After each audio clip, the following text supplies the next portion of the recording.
Brought to you by KR Mangalam University. We provide you the platform to turn your dreams into reality. Give wings to your aspirations with KR Mangalam University. नमस्कार दोस्तों, crime तक में आपका स्वागत है। बात करते हैं जस्टिस यशवंत वर्मा की। बड़ी कार्रवाई करने जा रहा है अब केंद्र सरकार, यानी अब आने वाले वक्त में उनके लिए मुश्किल खड़ी हो सकती है, क्योंकि अब महाभियोग की जो प्रोसीडिंग है वो शुरू करने वाली है केंद्र सरकार। बाकायदा इसके लिए पार्लियामेंट का एक सेशन बैठेगा और वहां से वोटिंग होगी और उसके बाद इंपीचमेंट अगर हुआ तो उनको हटा दिया जाएगा और उसके बाद मुकदमा दर्ज और गिरफ्तारी, ये सब कुछ संभव है। ये सिफारिश अब केंद्र सरकार करने जा रही है, अपने आप में बड़ी चीज। बिल्कुल बिल्कुल, और लोगों को एक बार समझाना पड़ेगा कि ये इम्पीचमेंट है क्या। देखिए, जस्टिस, प्रधानमंत्री, प्राइम मिनिस्टर, ये सब जो पोस्ट है उन्हें डायरेक्ट हटाया नहीं जा सकता। तो उनके लिए संसद में एक विशेष शस्त्र लाया जाता है। जिस दिन मेंबर्स ऑफ पार्लियामेंट और जो लोकसभा के प्रतिनिधि है वो वहां होंगे उपस्थित, वो वोट करेंगे क्या इन्हें निकाला जाना चाहिए या नहीं निकाला जाना चाहिए। तो उनके खिलाफ 1/3 ऑफ वोट आएगा तो उन्हें उनके पद से हटा दिया जाएगा। और वैसे देखिए, पूरा मामला है उनके घर से कैश कांड का। आपको याद होगी तारीख 14 मार्च 2025, होली का दिन था। उनके घर में आग लगती है, क्रेसेंट रोड पे उनका जो तुगलक क्रेसेंट सरकारी आवास है उसमें आग लगती है। फायर ब्रिगेड की टीम पहुंचती है, दिल्ली पुलिस की टीम पहुंचती है, वहां देखती है कि बहुत सारा कैश था स्टोर रूम में। जैसे ही कैश देखा, यानी कि स्टोर रूम में आग लगी और आग जो लगी वो पूरे देश में एक तरह से कहा जाए फैल गई। कैसे? क्योंकि वहां इतने नोट थे, बोरियों में नोट बंद थे। आप सोचिए, स्टोर रूम के अंदर, और आंखें फटी की फटी रह गई दिल्ली फायर सर्विसेज की और दिल्ली पुलिस के अधिकारियों की। तुरंत इस बाबत सीनियर अधिकारियों को बताया गया। दिल्ली पुलिस कमिश्नर संजय अरोड़ा ने अगले दिन जो दिल्ली हाई कोर्ट के चीफ जस्टिस हैं DK उपाध्याय, उनको फोन किया और बताया कि ये सिचुएशन है।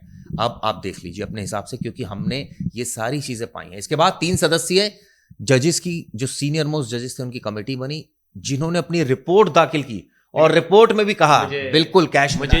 और जो सबसे पहली शक की सुई हुई थी ना, वो जो सुप्रीम हमारे चीफ जस्टिस DK उपाध्याय थे, उनके रिपोर्ट से हुई थी। सबसे पहले उन्होंने रिपोर्ट में ये बात कही थी कि 23 तारीख की वो रिपोर्ट थी, 21 मार्च की वो रिपोर्ट थी। उसमें कहा था कि जली हुई नोट गायब थी, वहां से गायब थी। इसके जवाब में उन्होंने कहा कि हमें कुछ डेब्रीज हटाई थी, मतलब कुछ जले हुए डेब्रीज हटाए थे। अब देखिए, 22 मार्च 2025 सुप्रीम कोर्ट ने 3 सदस्यों की जांच कमेटी बिठाई। उसमें जस्टिस शीला नागू, जो पंजाब हरियाणा कोर्ट की चीफ जस्टिस है, justice GS Sangwalia, Himachal high court के चीफ जस्टिस हैं, और जस्टिस अनु, जो कर्नाटका हाई कोर्ट के जस्टिस हैं। तो इन तीनों जनों की जो बेंच है उनकी रिपोर्ट आई। और चिराग जी, वो जो रिपोर्ट आई वो 5 मई 2025 में अंतरिम रिपोर्ट जो है CGI को सौंपी गई।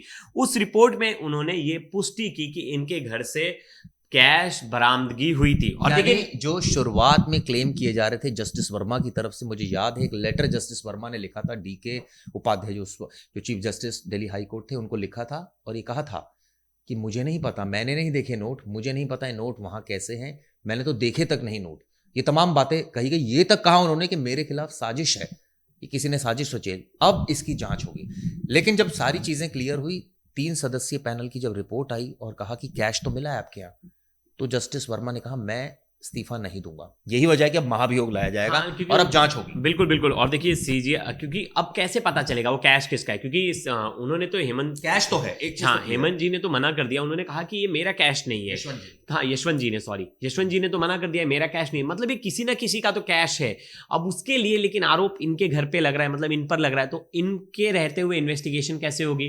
क्योंकि जांच के घेरे में ये भी आ रहे हैं, और एक जस्टिस से जांच करने के लिए उनका पद पर हो रहेंगे, तो कैसे कोई केस ही नहीं बन सकता। कोई FIR होगी तभी जाके जांच होगी ना, बिना FIR की कैसे जांच होगी? क्योंकि कैश मिला और उस कैश का जवाबदेही लेने वाला कोई नहीं है। अगर उस कैश की कोई जवाबदेही ले लेता तो शायद ये इन्वेस्टिगेशन नहीं होता। और देखिए, दूसरी चीज है, 13 मई 2025 को जो हमारे CGI थे संजीव खन्ना जी, उनका कार्यकाल खत्म हो गया, वो रिटायर हो गए। अब रिटायर होने के बाद वो जाते जाते वो लेटर जो है, वो अपनी रिपोर्ट जो थी, रिपोर्ट के आधार पर लेटर उन्होंने केंद्र सरकार को लिखा, प्राइम मिनिस्टर और प्रेसिडेंट को लिखा। प्रेसिडेंट अब उसके बाद उनके हाथ में होता है, प्रेसिडेंट और प्राइम मिनिस्टर की, वो अब डिसाइड करेंगे कि इस पे महाभियोग, इंपीचमेंट लाना है या नहीं। क्योंकि जबरदस्ती आप उनसे रेजिग्नेशन नहीं ले सकते। आप उनसे रिक्वेस्ट कर सकते हो कि आप रिजाइन कर दो। अगर वो नहीं चाहे कि उन्हें रिजाइन नहीं करना है, तो आप उनको रिजाइन नहीं करवा सकते, वो इंपीचमेंट प्रोसेस से ही हटेंगे। लेकिन बहुत बार हमारे वाइस प्रेसिडेंट जी की बात सुनी, उन्होंने कहा अभी तक एफआईआर क्यों नहीं हुआ।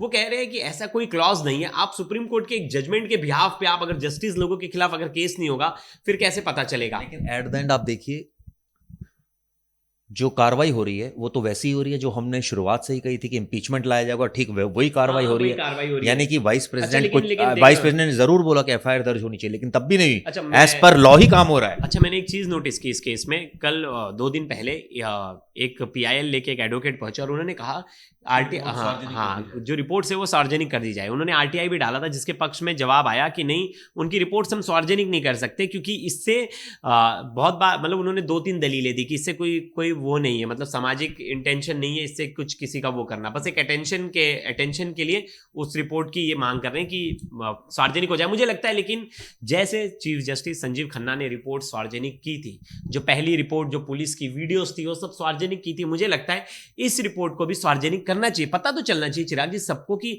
तीनों जस्टिस की बेंच की रिपोर्ट में क्या आया।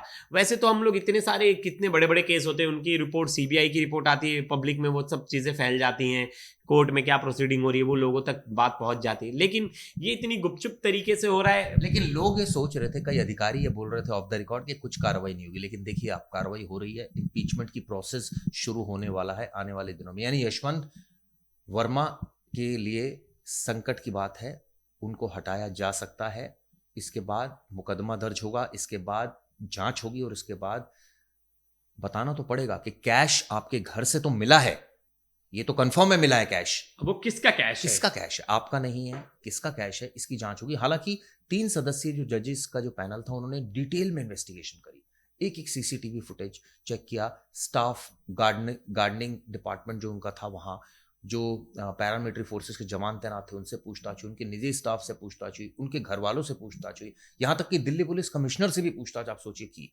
इसके अलावा कई और पात्रों से उन्होंने पूछताछ की, जिसके बाद उन्होंने एक रिपोर्ट प्रिपेयर की और उनकी ये जांच रिपोर्ट ये कहती है कि दाल में कुछ काला है, कैश तो मिला है, कैश को डिनाई नहीं किया जा सकता कि नहीं मिला है। अब देखना यह है कि कैश है किसका। क्या सिर्फ उनकी जो जांच थी वो सिर्फ इतनी थी कि ये पता लगाना कि कैश मिला है या नहीं, या फिर ये भी थी कि कैश मिला है और है किसका। खैर वो जिक्र रिपोर्ट में नहीं है, अभी रिपोर्ट हमारे पास वो रिपोर्ट नहीं है, लेकिन रिपोर्ट में इतना जरूर है कि कैश मिला है और यही वजह है कि अब आगे इंपीचमेंट की कार्रवाई होगी। तो इस खबर पर हमारी दोस्तों नजर रहेगी। ये अपने आप में बहुत बड़ी खबर है कि केंद्र सरकार ने इसमें एक अनोखी कार्रवाई करने जा रही है। बिल्कुल। खैर ये वीडियो कैसे लगी जरूर